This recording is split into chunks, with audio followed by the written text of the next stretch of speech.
네, 멈춰서 쉬어 세 번째 시간입니다. 이정표 21번째 시간. 오늘의 주제는 찬양입니다. 멈춰서 쉬어 첫 번째, 두 번째 시간에는 말씀과 기도에 대해서 설교를 들었죠. 우리가 하나님 그 신앙의 여정을 가는 가운데 우리에게 꼭 필요한 말기찬, 말씀, 기도, 찬양. 이것들이 습관화되고 이것들이 우리가 매일매일 반복되어질 때 우리는 두 발의 자전거를 페달을 밟으면서 이렇게 저어갈 수 있듯이 그 페달을 멈추면 넘어지듯이 우리는 이렇게 매일 말기찬 이것을 우리가 반복해 나갈 때에, 물론 그곳에 하나님과의 그 사귐이 있을 때에 우리는 넘어지지 않을 수 있다라고 말씀을 드렸습니다. 그리고 이 말기찬은 예배의 세 가지 요소이기도 합니다. 우리가 시작할 때 뭐부터 시작을 했죠? 네, 찬양으로 시작을 했습니다. 그리고 지금 말씀을 나누고 있고요. 그리고 이제 이것이 끝나면 우리 같이 기도도 하게 됩니다. 이 중요한 말기찬, 말씀과 기도와 찬양 이 세 가지 중에서 첫 번째 말씀은 우리의 방향성을 잡아준다라고 했습니다.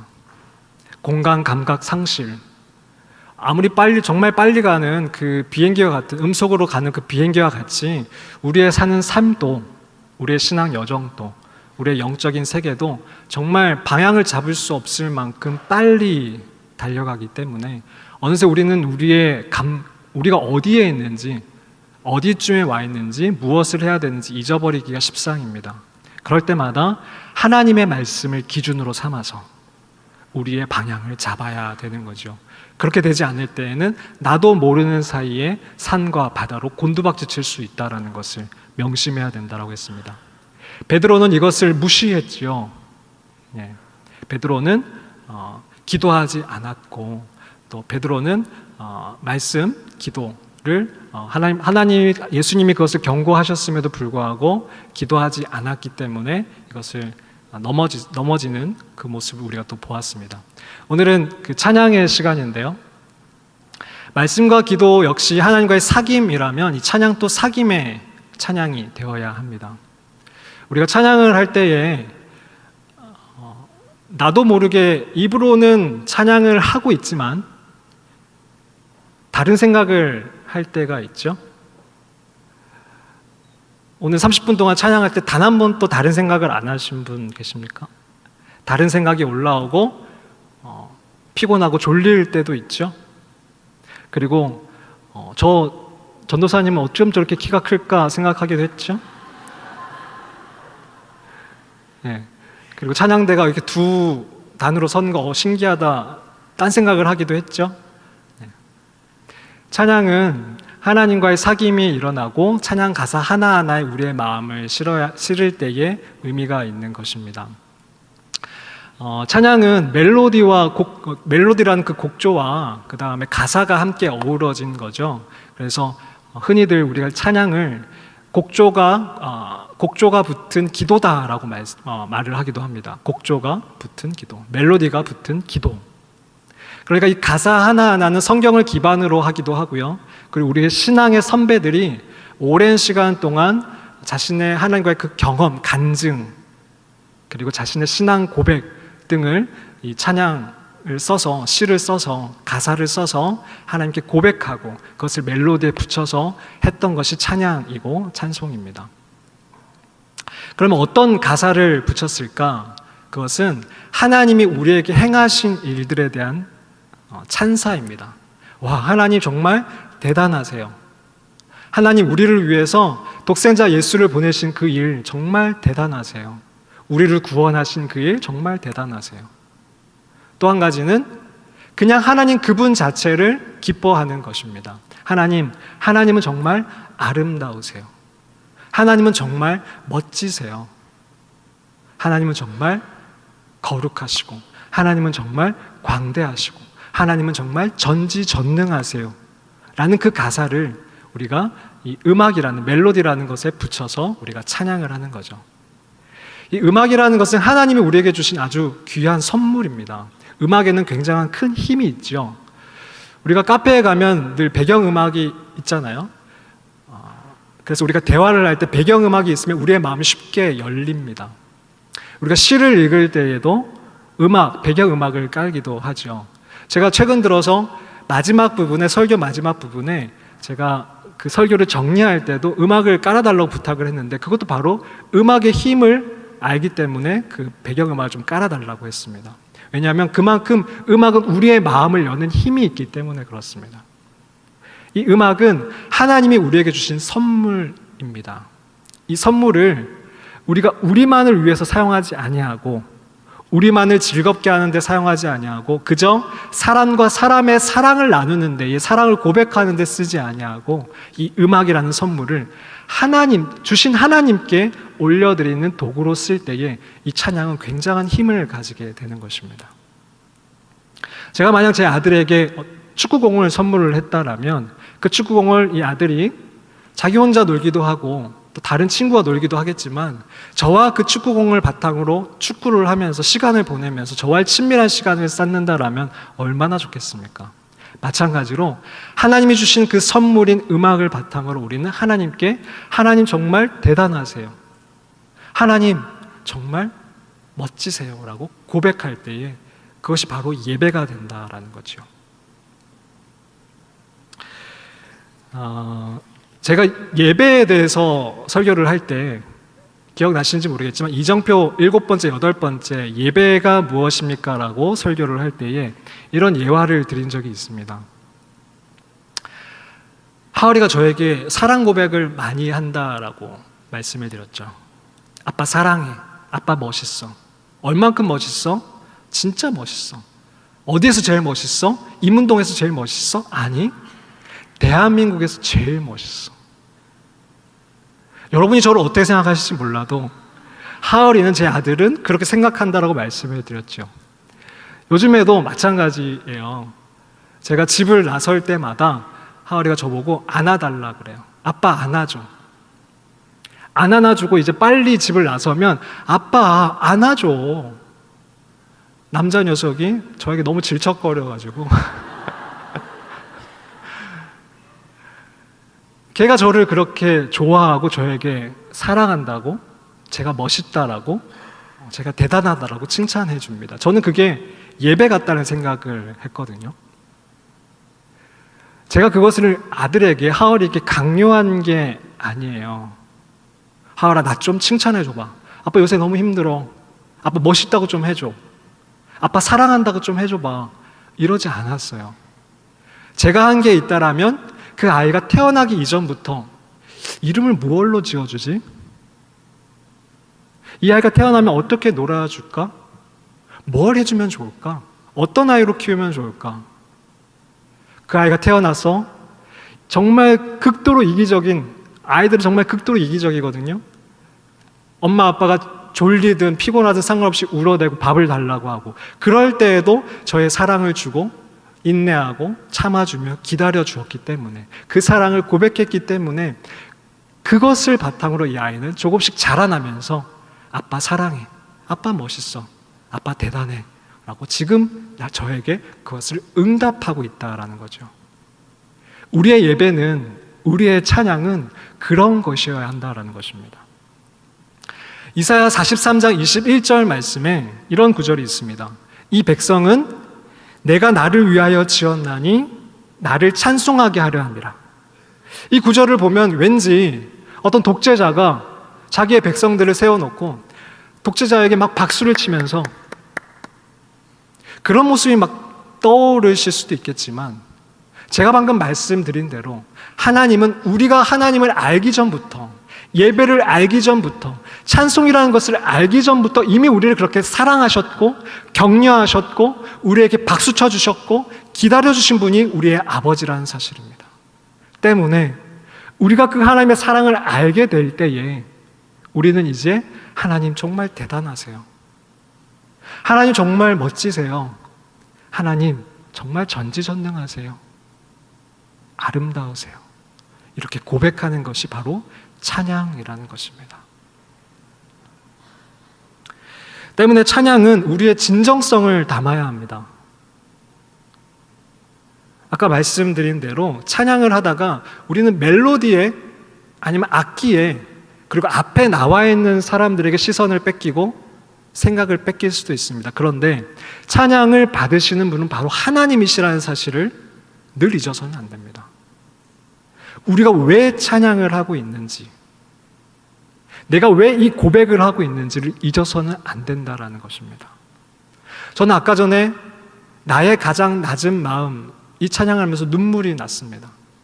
내가 뭐라고 이 단에 올라서서 이 많은 청년들에게 복음을 전하고 있을까?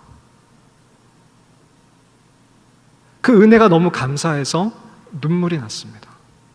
그 가사 하나하나에 제 마음을 실어서 올려드리는 것이 바로 찬양이라는 것입니다. 여러분, 패밀리 레스토랑을 갔을 때 생일이시면 직원들이 나와서 이렇게 막 생일 노래 불러주시죠. 생일 축하합니다. 근데 언제 한번 제가 그 생일 축하 노래를 봤는데 그 직원의 표정을 봤습니다. 저를 쳐다보지 않고 있더라고요. 생일 축 퇴근 시간이 다가왔던 거예요. 저를 쳐다보지 않고 생일 축하. 하나도 기쁘지가 않더라고요. 하나도 기쁘지가 않아요. 여러분, 우리의 찬양이 그렇다라면 어떨까요? 이렇게 많은 분들이 모여서 우리가 찬양을 하고 있는데 우리의 생각이 다 다른 데에 가 있다라면, 입으로 고백은 하고 있는데 그것이 하나님께 드리는 마음이 담겨 있지 않다라면 그것이 과연 찬양일까요? 여러분이 만약에 연인과 대화를 나눌 때 남자친구가 여성분에게 사랑해라고 하는데 축구를 보면서, 월드컵을 보면서 사랑해, 사랑해, 게임을 하면서 사랑한다니까, 이런 사랑의 고백 받고 싶으신가요? 우리가 찬양을 드릴 땐 우리의 마음을 담아야 합니다. 멜로디 너무너무 중요한, 우리의 마음을 열고 하나님을 기쁘시게 하는 그 멜로디, 그것보다 더 중요한 것은 뭐냐면 바로 가사입니다. 하나님에 대한 나의 고백입니다. 하나님은 정말 나에게 이런 일을 행하셨어요. 정말 대단하세요. 정말 멋지세요. 아름다우세요. 그 고백을 하나하나 마음을 담아서 고백해 드리는 것이 바로 찬양입니다. 이 찬양과 경배는 그래서 정말 중요한 예배의 요소입니다. 그리고 완벽한 예배의 형식입니다. 찬양과 경배의 시간이, 우리가 예배를 시작할 때 한 30분을 드리잖아요. 그러면 이 예배 시간이 4시라고, 3시 반부터 찬양을 시작하면 4시라고 생각하시는 분들이 계시더라고요. 오늘 그래도 제가 3시 반에 올라왔더니 정말 많은 분들이 앉아 계셨어요. 하나님께 영광, 정말 감사한 일입니다. 어떤 분들이, 저는 앞에서 예배를 드리기 때문에 뒤에서 어떻게 예배드리는지 잘 모르지만 우리 오브 예배가 많이 변하고 있다는 얘기를 들려주십니다. 얼마나 감사한지 모르겠습니다. 여러분, 3시 반부터 예배는 시작되는 겁니다. 모든 예배에 준비 찬양이라는 것은 있을 수 없습니다. 찬양 그 자체가 바로 예배의 시작입니다. 예배의 시작일 뿐더러 정말 중요한 예배의 요소입니다. 요한계시록 4장, 5장에 보면 하늘의 예배, 천상의 예배가 나오는데요. 성부 하나님, 그리고 성자 예수님에 대해서 많은 스랍들과 장로들과 그리고 천사들이, 그리고 온 피조물들이 그 하나님께 경배하고 예배드리는 모습이 나옵니다. 요한계시록 4장 8절 10절 말씀을 같이 한번 읽어주십시오. 시작. 네 생물은 각각 6날개를 가졌고 그 안과 주위에는 눈들이 가득하더라. 그들이 밤낮 쉬지 않고 이르기를 거룩하다 거룩하다 거룩하다 주 하나님 곧 전능하신 이여, 전에도 계셨고 이제도 계시고 장차 오시리시라 하고, 그 생물들이 보좌에 앉으사 세세토록 살아계시는 이에게 영광과 존귀와 감사를 돌릴 때에 24장로들이 보좌에 앉으신 이 앞에 엎드려 세세토록 살아계시는 이에게 경배하고 자기의 관을 보좌 앞에 드리며 이르되. 자기가 들고 있는 관을 내려놓는다라는 건 뭐죠? 그분이 나의 주인이시라는 의미입니다. 그리고 8절에 보니까 그들이 밤낮 쉬지 않고 찬양을 하고 있다라고 합니다. 이것이 천국의 모습입니다. 그럼 천국 생각하실 때 어떤 모습을 생각하셨습니까? 천국은 밤낮 쉬지 않고 이렇게 하나님께 찬양을 드리는 곳입니다.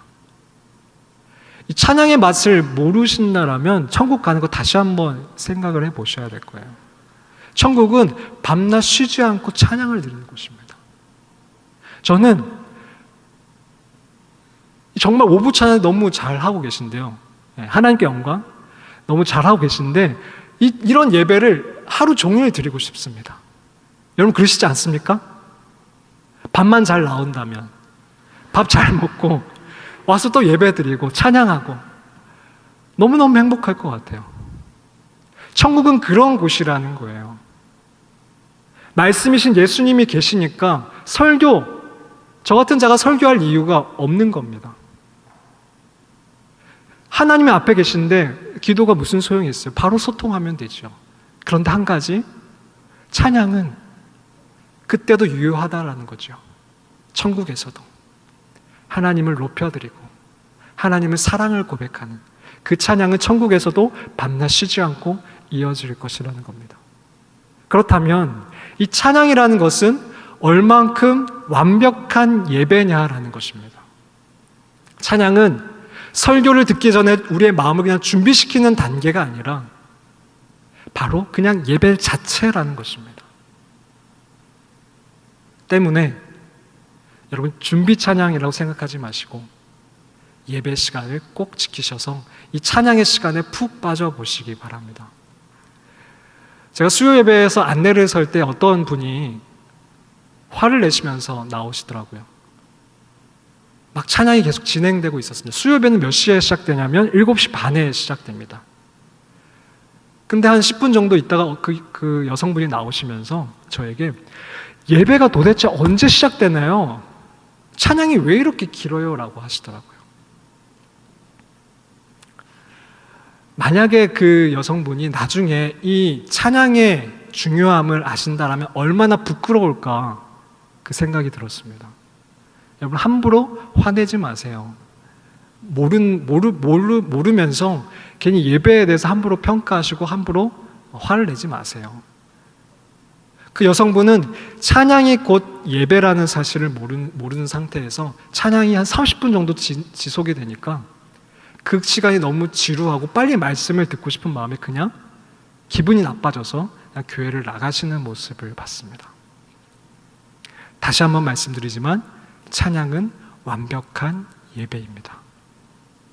이 예배의 시간을 늦지 마시고 이 찬양의 시간을 정말 깊이 하나님과 교제하는 시간으로 만드시길 바랍니다. 오늘 말씀에 시편 150편 6절 말씀을 우리가 같이 낭독을 했는데요. 제가 말씀을 읽어드렸는데요. 호흡이 있는 자마다 하나님을 찬양할지어다. 아멘. 할렐루야. 이 시편 150편 이것은 시편의 마지막 장입니다. 시편은 1장부터 150장까지 하나님이 나에게 행하신 일, 그리고 하나님과 교제, 그리고 나의 신앙의 고백 등이 담겨있는 찬양의 가사들이죠. 근데 그 마지막 장에 시편 150편이 등장을 하는데 1절에 할렐루야로 시작을 해서 마지막 구절에 할렐루야로 끝이 납니다. 제가 예배에 대해서 설교를 할 때 할렐루야 뜻이 무엇이라고 그랬죠? 할렐루? 찬양하라. 너희들은 찬양하라. 야? 누구를? 하나님을. 너희들은 하나님을 찬양하라라는 뜻이 바로 할렐루야입니다. 할렐루야. 할렐루야. 이것은 명령입니다. 하나님을 찬양하십시오. 하나님을 찬양하십시오. 이것은 명령입니다. 시편 마지막 구절, 마지막 편에 이 할렐루야 시를 갖다 놓은 것은 되게 의도적이라고 볼 수 있습니다. 시편 1편을 외우시는 분들이 많으신데 그 시편 1편은 어떤 내용인가요? 의인과 악인에 대한 내용이 나오고 말씀에 대한, 율법을 묵상하는 것에 대한 내용이 나오죠. 그 말씀을 앞에다가 두고 맨 마지막 구절에다가 찬양 시를, 할렐루야 시를 둔 것은 되게 의도적이라는 것입니다. 말씀을 가까이 하고 하나님의 율법을 우리의 기준으로 삼은 자들이 마땅히 해야 될 그 일은 바로 찬양이라는 사실을 의도적으로 갖다 놓은 것입니다. 그러면서 시편 1절 말씀에 할렐루야 그의 성소에서 하나님을 찬양하며 그의 권능의 궁창에서 그를 찬양할지어다 라고 하면서 우리가 누구를 찬양해야 되는지 그 찬양의 대상을 얘기하고 있고요. 그리고 또 한 가지, 우리가 어디에서 하나님을 찬양해야 되는지 찬양의 장소에 대해서도 말을 하고 있습니다. 우리가 찬양해야 되는 대상은 처음에도 말씀드렸지만 바로 하나님이십니다. 그의 성소에서 하나님을 찬양하며 그의 권능의 궁창에서 그를 찬양할지어다. 우리의 찬양의 대상은 그 누구도 아니라 바로 하나님이시라는 겁니다. 요즘 월드컵이 진행이 되고 있는데 정말 축구를 잘하는 선수가 골을 넣고 넣으면 해트트릭을 하고 하면 온 신문에 그 선수에 대한 찬사가 도배가 됩니다. 와, 정말 이 선수 대단해. 마찬가지로 우리가 찬양해야 할 대상은 오직 하나님이시라는 겁니다. 우리가 하나님을 찬양하지 않을 때에는 우리는 다른 존재를 찬양하고 있을 수도 있다라는 거죠. 내가 정말 갈망하는 그 모든 것, 그 무엇을 우리는 찬양할 수도 있다라는 겁니다. 연예인을 찬양할 수도 있고요. 내가 좋아하는 사람을 찬양할 수도 있고요.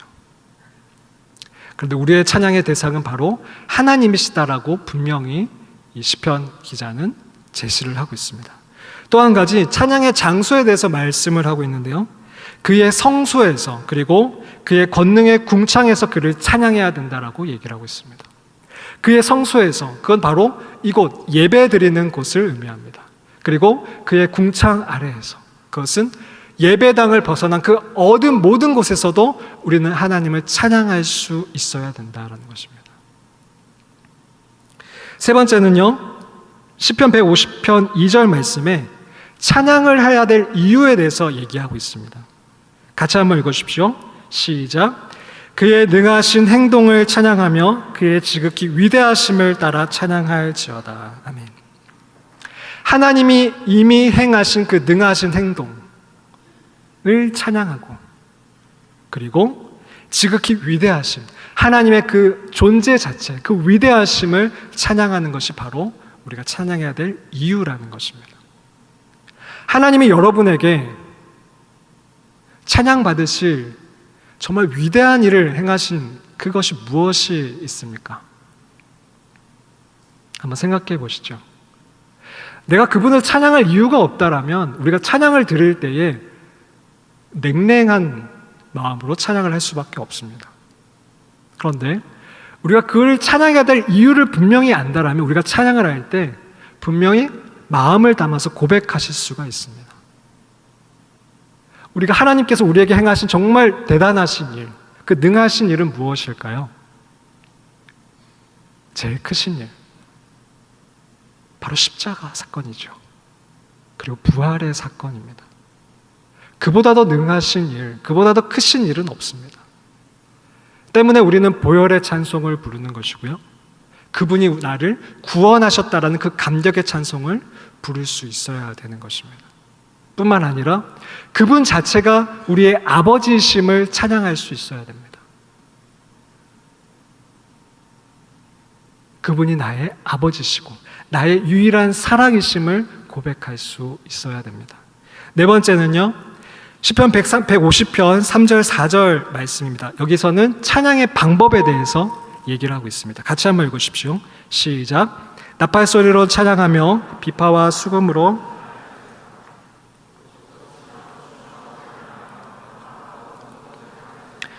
찬양의 방법, 여러 가지 악기에 대해서 지금 얘기를 하고 있습니다. 보시면 나팔, 비파, 수금, 현악기의 일종이죠. 수금은 다윗이 잘 켰던 작은 하프와 같은 악기입니다.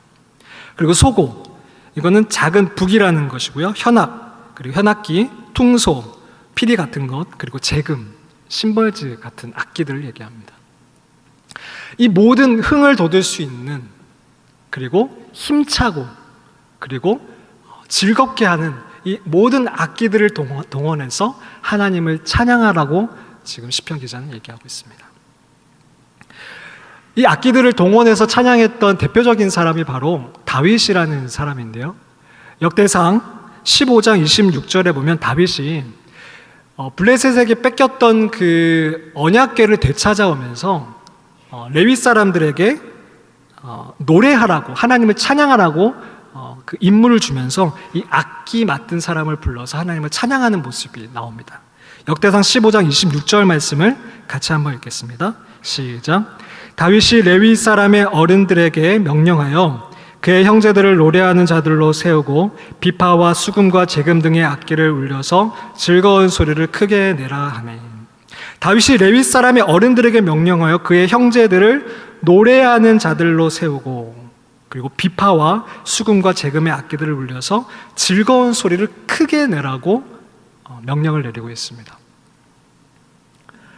근데 이 당시에 이 비파와 수금, 그리고 나팔, 이런 것들은 이방 제사에 사용되던 악기였습니다. 이방 제사에 사용되던 악기. 그런데 다윗은 지금 이 악기를 가져다가 하나님을 찬양하는 곳에 사용하도록 지금 부탁을 하고 있습니다. 예전에 저희 한국교회에서도 사물놀이 하는 꽹과리, 징, 북, 장구, 이런 것들이 교회 안에 들어오는 것을 막았던 적이 있습니다.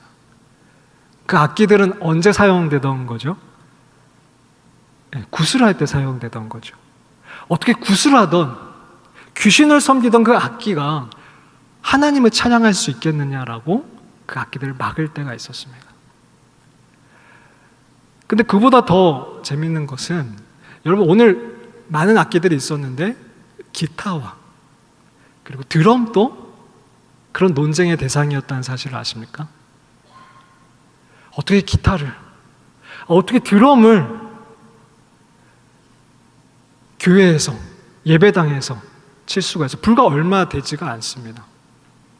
그 이전에는 피아노도 그런 논쟁의 대상이었습니다. 악기가 중요한 것이 아니라 그 악기가 누구를 찬양하는지가 중요한 것이죠. 이전에 그 뽕짝으로 찬양을 하던 목사님 보신 적 있으십니까? 네. 그 뽕짝으로 찬양을 하는 목사님 모습 우리가 되게 충격을 받은 적이 있습니다. 또 지난 행복나눔 축제 때 여기서 누가 오셨죠? 네, 힙합하는 분들이 오셔가지고 뚝배기를 깨자고 이렇게 많은 어떤 분들은 충격을 받아서 실제로 나가기도 하셨습니다. 물론 하나님에 대한 마음이 없이 단지 새로운 것을 추구하는 것은 옳은 행동이 아닙니다. 그러나 우리가 정말 하나님을 찬양하다가 이것으로 하나님을 또 찬양해보면 어떨까? 이런 종류의 음악으로, 이런 종류의 악기로도 하나님을 찬양해보면 어떨까? 그 마음을 바탕으로 악기들을 새롭게, 그리고 새로운 노래로, 새로운 장르로 하는 것은 성경에서 굉장히 원하고 계시는, 새 노래로 하나님을 찬양하라고 하고 있는 옳은 찬양의 방법이라는 것입니다. 괜한 편견을 가지고 예배를 판단하지 마시기 바랍니다. 아까 전 말씀드렸듯이 나중에 그 사실을 알면 얼마나 부끄러울지 함부로 판단하지 마시고, 정말 이것이 하나님을 높여드리고 있는 악기인지, 하나님을 높여드리고 있는 예배인지의 그 본질에 집중을 했으면 좋겠습니다. 물론 우리 찬양팀과 찬양대도 우리의 찬양이 장르를 떠나서 정말 하나님에 대한 마음이 담겨 있는지를 늘 점검할 수 있어야겠죠. 우리의 시선이 하나님께로 향할 때 우리의 예배와 찬양은 정말 하나님이 기뻐하시는 예배가 될 겁니다. 그리고 또 하나 재미있는 것은 춤이 등장을 하는데요. 4절 말씀에 소고치며 춤추어 찬양하라고 되어 있습니다. 춤추어 찬양해라. 예전에는 워십 팀들이 있었던 거 기억하시나요?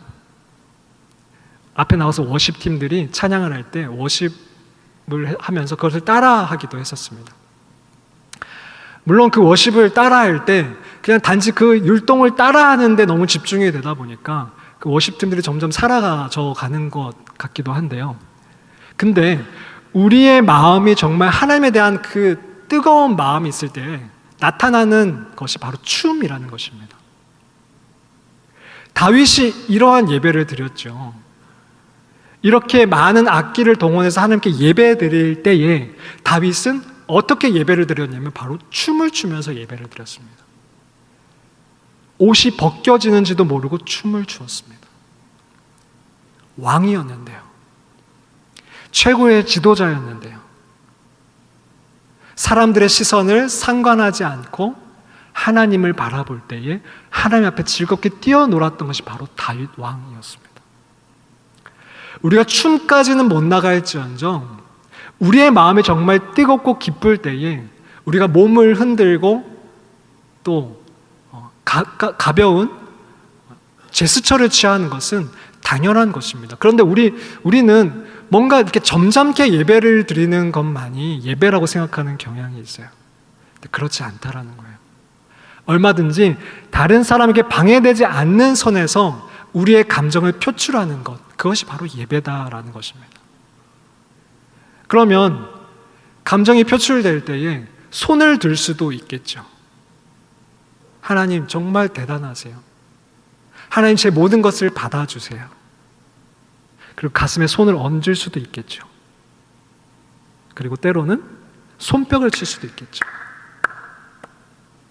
그리고 일어서서도 찬양을 하실 수도 있겠죠. 일어선다는 의미는 경외감을 나타내는 거죠. 축구가 지금 월드컵이 진행되는데 정말 잘 뛰던 선수가 경기가 끝나기 전에 퇴장을 할 때, 그 선수 교체를 할 때 남자분들은 잘 아시죠? 관중들이 기립을 해서 박수를 쳐줍니다. 월드컵을 한번 잘 보시죠. 그리고 영화제에서 어떤 정말 기가 막힌 작품이 상영이 끝나면 한동안 자리에 앉지 않고 일어나서 박수를 칩니다.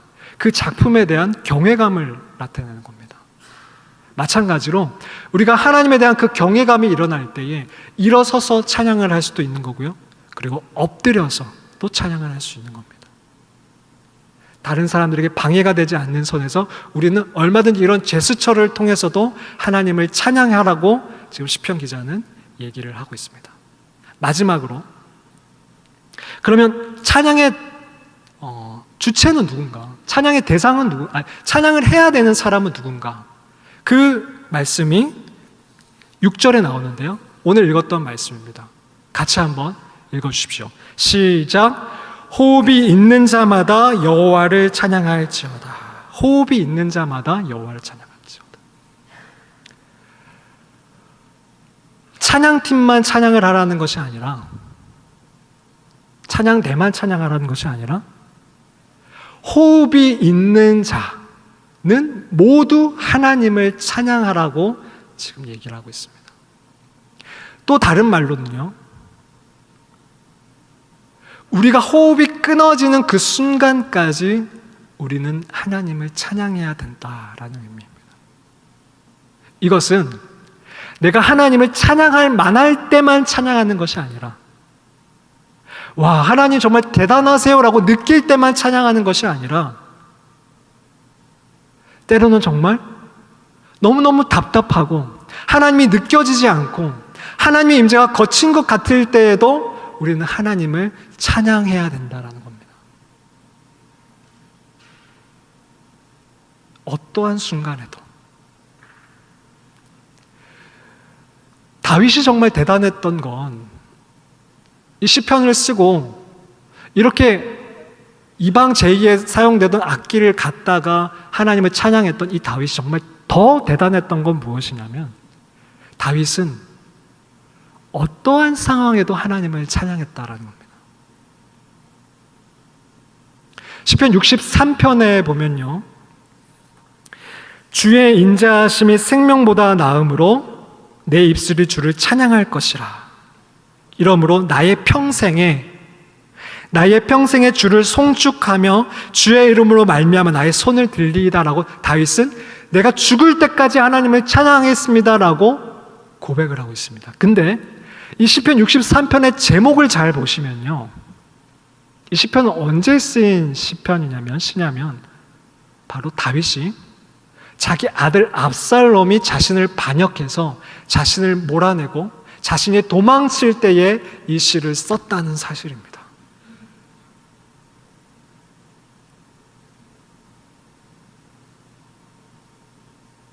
호흡이 붙어 있는 한, 그것이 우리가 하나님을 노래할 이유가 충분히 된다라는 것입니다. 바울도 감옥에 갇혔을 때에도 하나님을 찬양했습니다. 아시아를 가겠다고 했는데 하나님이 성령님을 통해서 가지 마라, 이곳으로 가라라고 해서 그곳을 갔는데 그곳에서 복음을 전했더니 방해자들의 방해를 받고 귀신을 쫓아냈더니 그 귀신을 쫓아냈다라고 감옥에 가뒀습니다. 불평이 나올 수도 있죠. 하나님, 제가 지금 여기로 온다고 하지 않고 다른 데로 가겠다고 복음을 전하겠다라고 했는데 지금 여기 와서 복음을 전했더니 하나님, 지금 제 신세가 이게 뭡니까? 얼마든지 불평할 수 있었을 텐데 바울은 그곳에서 하나님을 찬양합니다.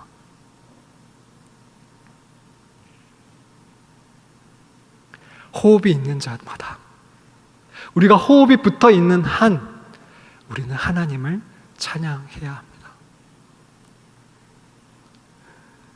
여러분, 여러분의 하나님과의 추억이 담긴 찬양들이 있으신가요? 왜 어떤 노래를 들으면 그놈이든 누가 생각나는 노래들이 있잖아요. 예전에 그 추억들이 떠오르면서 저는 제 아내 그 김동률의 감사라는 노래 아세요? 그 노래를 들으면 아내와의 그 결혼식이 생각이 납니다. 제가 그 노래를 아내한테 불러줬거든요. 그 노래를 들으면 그때 정말 아련했던, 정말 감격스러웠던 그 결혼식이 생각이 납니다. 그런 거 하나씩쯤은 다 있으시잖아요? 그런 노래들. 마찬가지로 하나님과의 그런 추억의, 그런 사랑의 노래들이 있으신가 제가 묻고 싶습니다. 저는 그런 찬양들이 좀 있는데, 제가 하나님을 인격적으로 만난 26살 즈음에 굉장히 힘든 일들이 많이 있었습니다. 그래서 그 첫 사역지에서 수요 예배 이제 인사를 하려고 그 복도에 서 있을 때 마음이 막 무너지고 어디론가 도망가고 싶은 그럴 때에 수요 예배 찬양팀이 들려온 그 찬양, 나의 안에 거하라, 그 찬양, 나의 안에 거하라, 그 찬양이 들려오는데 안내를 서면서 눈물을 흘렸던 그 기억이 있어요. 그러면서 하나님이 제 마음을 만지시는 경험을 했다. 또 한 가지는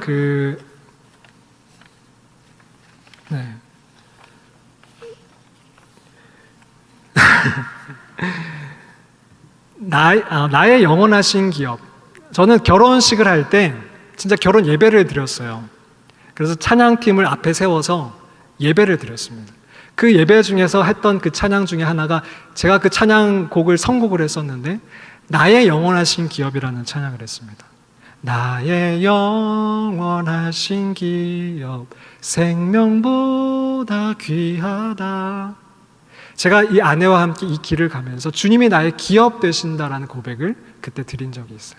그래서 저는 이 찬양을 들을 때마다 그때 하나님과의 애틋했던 그 사랑의 관계가 다시 생각이 나요.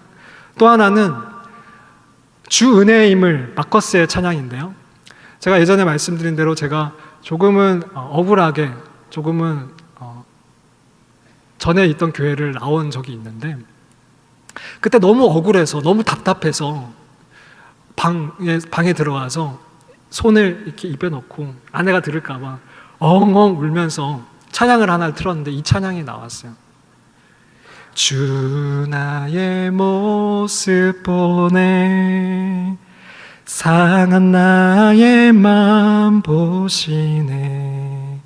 주 나의 눈물 안에 홀로 울던 맘 아시네. 이 찬양이 얼마나 위로가 되던지. 그래요. 하나님이 아시죠. 하나님이 제 눈물 아시죠. 제 억울함 아시죠. 그러면서 하나님의 위로하심을 느꼈던 경험이 있습니다. 동안교회에 와서 또 힘든 일이 있을 때 또 하나의 추억이 담긴 찬양이 있는데 소원이라는 찬양이 있습니다. 나의 평생에 단 한 가지 소원, 주의 아름다우심 보며 사랑 노래하는 것. 다른 것 다 없어도 하나님만 계시면 됩니다. 그 고백을 했던 이 찬양이, 저는 이 찬양을 들을 때마다 부를 때마다 그 시간에 하나님이 생각이 납니다. 나를 만지셨던, 저를 붙잡아 주셨던. 여러분에게 그런 찬양이 있으신가요? 여러분, 찬양을 가까이 하시면 좋겠습니다. 기도가 나오지 않을 때에도 찬양을 한번 틀어놓고 그 앞에 앉아보십시오. 무슨 기도를 해야 될지 모를 때 찬양을 틀어놓고 그 가사 하나하나를 읊조려 보십시오. 내가 겪고 있는 고난과 힘든 시간들은 내 믿음의 선배들이 충분히 앞에서 경험했던 그런 일들입니다. 그들이 그 시간들을 겪으면서 이런 하나님을 만났다라고, 이런 하나님을 경험했다라고 쓴 그 찬양의 가사들을 하나하나 생각해 보면서, 들으면서 하나님의 위로하심과 하나님이 어떤 분이신지를 한번 느껴보십시오. 이번 주에도 제가 마음의 갈등이 좀 있어가지고 마음이 좀 힘들었는데, 이츠 워십에 우리 이성 전도사님이 말씀을 전하셨는데, 말씀을 전하실 때 이런 성경 구절이 있었어요. 요한복음 12장 24절 말씀에 내가 진실로 진실로 너에게 이르노니 한 알의 밀이 땅에 떨어져 죽지 아니하면 한 알 그대로 있고 죽으면 많은 열매를 맺느니라. 이 말씀으로 제가 지금 막 곤두박질 치려고 하는 제 마음을 다잡을 수가 있었어요. 그러면서 이 이츠 워십 기도회가 시작될 때에 찬양이 한 곡 같이 불렀는데 그것이 바로 선교사라는 찬양이었습니다. 제가 뭐 선교사로 지금 당장 나가겠다는 건 아니지만 그 찬양의 가사 중에 주님의 나라가 세워지는 것이 나의 평생의 소원이다라는 그 찬양의 가사를 하나님께 드리면서, 하나님, 그래요, 저에게는 이게 바로 소원이죠. 제가 지금 힘들지만 이것이 나의 소원이죠 라고 제 자신을 바로 세웠던 찬양입니다. 불과 이제 이틀 전에 하나님과 또 하나의 추억이 맞는 하나의 찬양이 생겼습니다. 여러분, 찬양에는 굉장한 힘이 있습니다. 그리고 호흡이 있는 자마다 그 하나님을 찬양하라고 오늘 말씀은 얘기하고 있습니다. 말씀을 맺겠습니다. 찬양은 곡조 멜로디가 붙은 기도입니다. 찬양은 하나님이 행하신 일뿐 아니라 하나님 존재 자체를 기뻐하고 찬사를 보내는 고백입니다.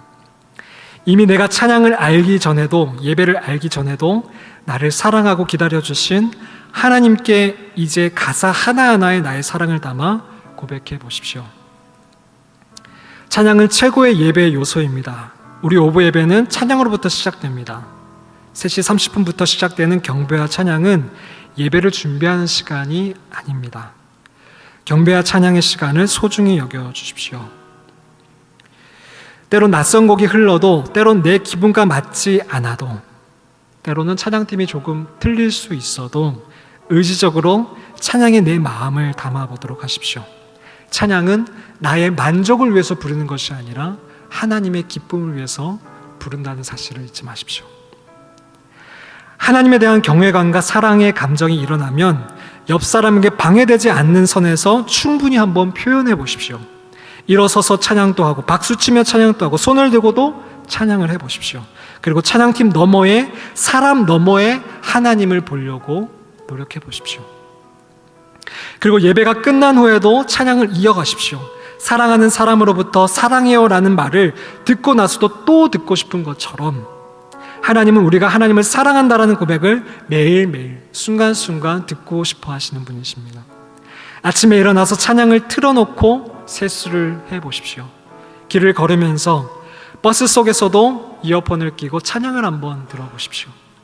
하나님을 향해서 하나님 사랑해요, 하나님 오늘도 저를 도와주세요 라고 고백해 보십시오.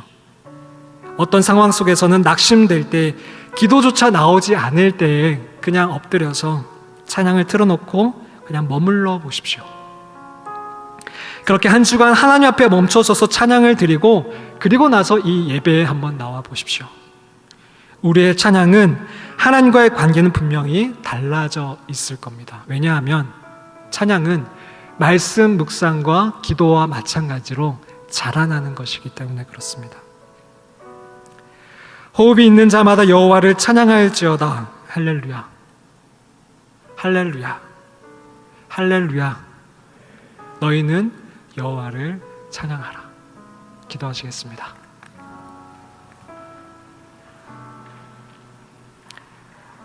사랑하는 하나님, 오늘 찬양의 유익과 필요성에 대해서 말씀을 배웠습니다. 하나님, 우리가 호흡이 있는 한 주님을 찬양하게 하시고 주님을 기뻐하게 하시고 주님을 찬사를 보내게 하시고 그렇게 주님과의 그 친밀한 관계로 이 찬양을 잘 사용할 수 있는 여기 모인 예배자들 될 수 있도록 도와주시옵소서. 예수님의 이름으로 기도드립니다. 아멘.